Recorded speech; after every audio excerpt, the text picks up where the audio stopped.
આજે આપણે મિની પૂરી બાસ્કેટ ચાટ બનાવવાના છીએ।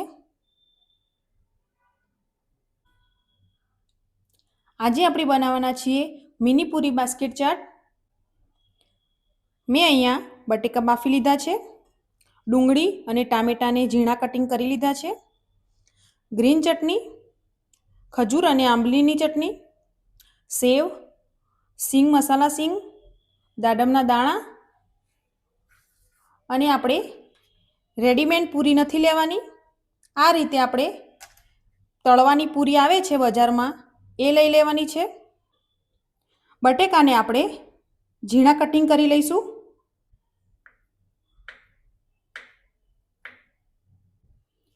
આ રીતે આપણે બટેકાને ઝીણા કટિંગ કરી લેવાના છે। ત્યાર પછી આપણે એક અડધી ચમચી જેટલું સંચળ, અડધી ચમચી લાલ મરચું, અડધી ચમચી જેટલો ચાટ મસાલો, હવે આ બધાને આપણે મિક્સ કરી લઈશું। હવે આપણે આ પૂરીને તળી લઈશું। એક કડાઈમાં આપણે તેલને ગરમ થવા મૂકી દઈશું। તેલ ગરમ થઈ જાય તે પછી આપણે પૂરીને એડ કરી દઈશું।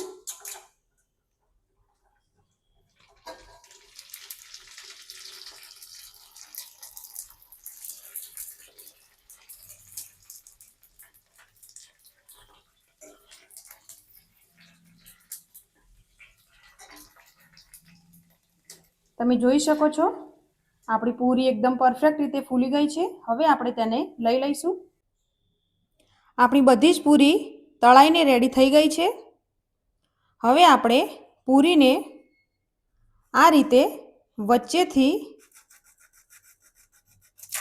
આ રીતે આપણે કટ કરી લઈશું। એકદમ બાસ્કેટ જેવો લુક આવે છે, તમે જોઈ શકો છો। એ જ રીતે આપણે બધી પૂરીઓને કટ કરી લઈશું। આ રીતે આપણે બધી જ પૂરીને કટ કરી લીધી છે। એક પ્લેટમાં આપણે પૂરીને લઈ લઈશું। હવે આપણે જે બટેકાનો મસાલો રેડી કર્યો હતો એ મસાલો આપણે બધી જ પૂરીઓમાં આ રીતે એડ કરી દઈશું। હવે આપણે ડુંગળી એડ કરી દઈશું,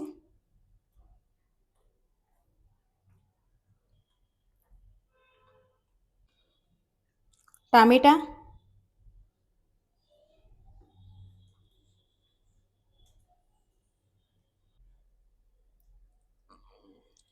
ખજૂર આંબલીની મીઠી ચટણી લઈ લઈશું,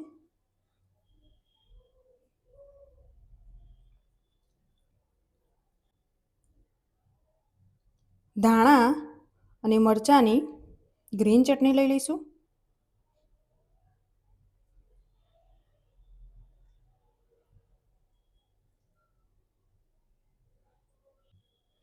મસાલા સિંગ લઈ લઈશું,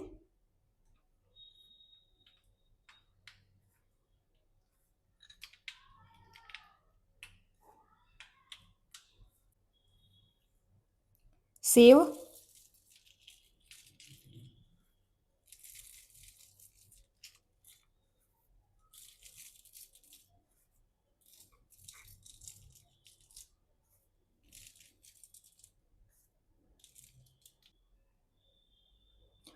દાડમના દાણા,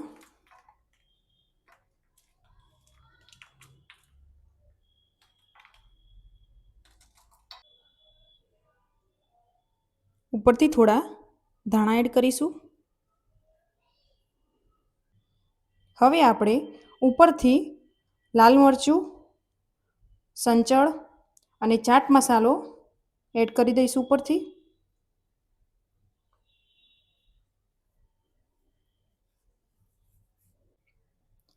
એકદમ તીખી ચટપટી મિની પૂરી બાસ્કેટ ચાટ આપણી રેડી થઈ ગઈ છે।